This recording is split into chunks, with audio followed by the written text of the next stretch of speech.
Hello everyone. Today we are going to discuss a small but an important topic, that is microbodies.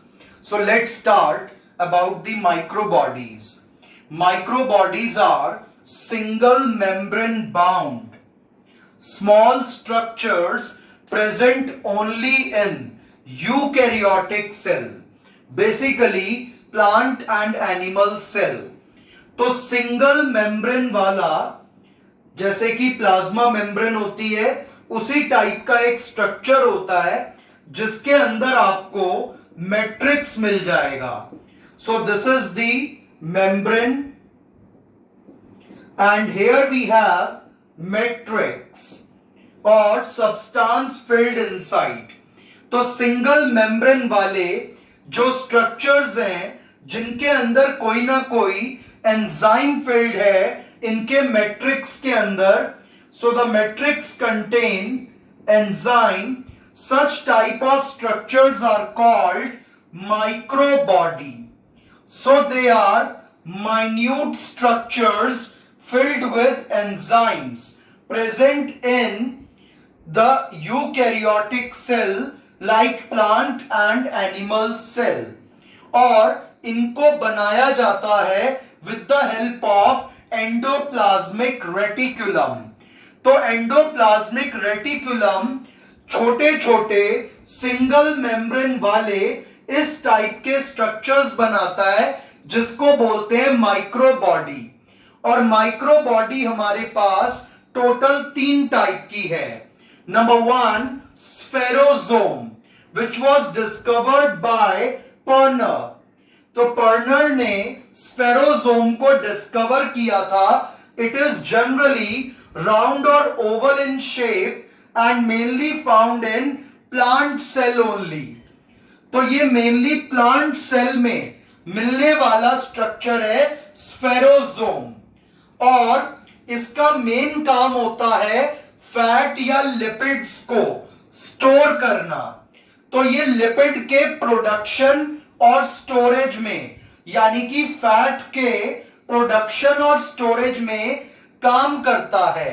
और इसके अंदर acidic hydrolytic enzyme भी stored रहते हैं. और इसकी शेप ज्यादातर या तो राउंड या ओवल मिलेगी. और ये इस टाइप के स्ट्रक्चर, जैसे कि ऑयली सीड के एंडोस्पर्म, कॉटिलिडन्स, इनके सेल्स में ये ज्यादा मात्रा में मिलते हैं. तो स्फेरोसोम को डिस्कवर किया था पर्नर ने. ये मेनली प्लांट सेल्स में दिखाई देते हैं. इनकी शेप राउंड या ओवल होती है. इनका मेन काम फैट को बनवाना और स्टोर करना होता है. इनके अंदर एसिडिक हाइड्रोलिटिक एंजाइम्स भरे हुए मिल सकते हैं. और ये बेसिकली प्लांट के उन पार्ट्स में मिलते हैं जहां पर फैट का स्टोरेज किया जाता है, जैसे कि एंडोस्पर्म ऑफ ऑयली सीड. जो सीड के अंदर ऑयल होता है वहां पे उन सेल्स के अंदर इसका अमाउंट काफी हाई रहता है. तो माइक्रोबॉडी स्फेरोसोम मेनली फैट को स्टोर करने के लिए प्लांट में काम आती है. और and it is associated with cells of endosperm and cotyledon. The second microbody which we are going to study is glyoxysome, and they are specialized peroxisome. तो ये peroxisome की ही तरह होती है and it is discovered by Harry Beavers. तो glyoxysome peroxisome जैसी होती है. ये भी सिंगल मेम्ब्रेन बाउंड है. इसके अंदर भी मैट्रिक्स होता है और मैट्रिक्स में एंजाइम होते हैं. और इसका जो मैट्रिक्स है दैट इज ग्रैन्युलर, कि इसके मैट्रिक्स में आपको ग्रैन्यूल्स मिलेंगे. And these granules are made up of proteins. एंड इसका जो मेन काम है that is to convert stored fat into carbohydrate. जब कोई न्यू सीड से कोई प्लांट निकलना होता है तो सीड जर्मिनेशन के टाइम पे जब सीड में से न्यू प्लांट निकलना होता है तो वहां पर जरूरत पड़ती है एनर्जी की। एनर्जी देता है कार्बोहाइड्रेट, और कार्बोहाइड्रेट को बनाने का काम करता है स्टोर्ड फैट। तो सीड के अंदर जो फैट पड़ा हुआ होता है उस फैट को तोड़ते हैं with the help of enzyme present in glyoxysome. तो ग्लाइऑक्सिसोम के अंदर वो एंजाइम्स हैं जो एंजाइम्स सीड में पड़े हुए फैट को तोड़कर कार्बोहाइड्रेट बना देंगे, जिससे कि प्लांट के पार्ट को एनर्जी मिलेगी। तो जब प्लांट को एनर्जी चाहिए होती है तो प्लांट फैट को तोड़कर एनर्जी लेता है, और फैट को तोड़ने वाले जो एंजाइम्स हैं वो मिलते हैं ग्लाइऑक्सिसोम में।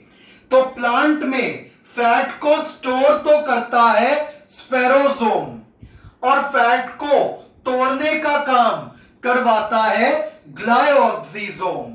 सो the main function of glyoxysome is to break down the stored fat into carbohydrate for release of energy. And on number 3 we are having peroxisome, which is discovered by D.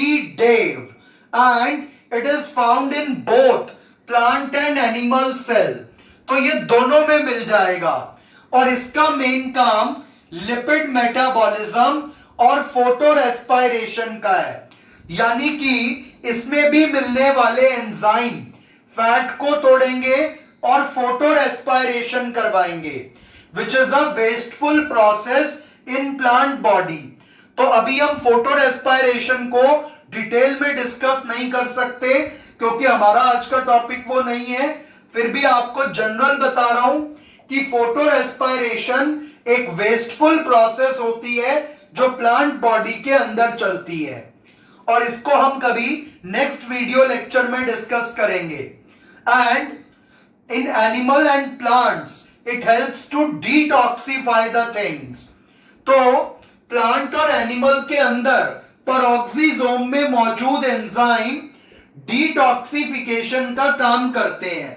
For example, ये पहले uric acid को H2O2 में convert करेगा, which is toxic in nature, और फिर H2O2 को with the help of peroxidase enzyme non toxic substances में convert कर देगा।